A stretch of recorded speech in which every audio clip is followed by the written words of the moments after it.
I discovered my best friend was stealing from my business, so I let her dig herself deeper before calling the police. Becca and I had been inseparable since sophomore year of college. She was the maid of honor at my wedding, godmother to my daughter, and the first person I called when my bookkeeping business finally turned profitable after 3 years of eating ramen. "We should celebrate," she said, showing up with champagne and tears in her eyes. "I'm so proud of you." When I needed help during tax season, Becca volunteered immediately. She had an accounting degree but worked retail management, always complaining about being underappreciated. I offered her freelance work handling client invoices and deposits. "You're saving my life," I told her, watching her organize my chaotic filing system with military precision. For 6 months, everything was perfect. Clients praised my efficiency. Revenue increased. I even hired 2 part-time employees. Then my bank called about irregularities. 3 checks were deposited to different accounts, the manager explained. Same routing number, but the account numbers don't match yours. I requested copies of the deposits. My stomach dropped. Becca's signature was on all 3. She'd opened accounts using variations of my business name, adding LLC here, services there, close enough to fool busy clients, different enough to redirect money. I could have confronted her immediately. Instead, I decided to see how deep this went.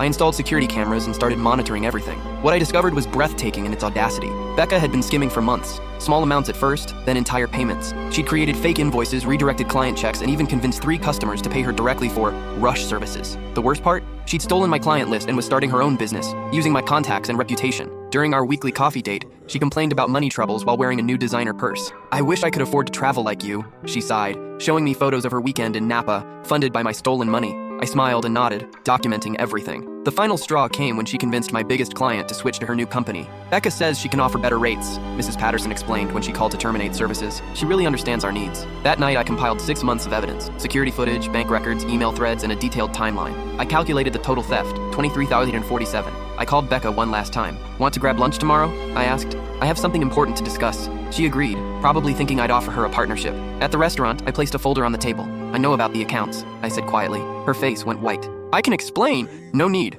I interrupted. "I've been documenting everything for months." I showed her the bank statements, the forged signatures, the client emails. Her hands shook as she flipped through the evidence. "Please," she whispered. "I'll pay it back." I was desperate. "My mom's medical bills." "Your mom died 4 years ago," I said calmly. "And you spent my money on vacations and designer clothes." She started crying, begging for forgiveness, promising to make things right. I stood up, leaving the folder. "The police will contact you soon," I said. "I wanted you to see what they'll see first." She was arrested 3 days later at her retail job. The charges included embezzlement, fraud, and identity theft. The evidence was overwhelming. During the trial, she testified that I'd given her permission to manage the accounts. Her lawyer painted me as a vindictive former friend seeking revenge. Then the prosecutor played the security footage, Becca opening mail, forging signatures, and depositing checks while I was out of the office. She got 18 months. I recovered most of the money through restitution and insurance. My business survived, stronger than before. Clients respected how I'd handled the situation professionally. Last week, Becca called from prison. "I'm getting out next month," she said. "I hope we can be friends again." I hung up without responding. Some betrayals can't be forgiven, even when you see them coming.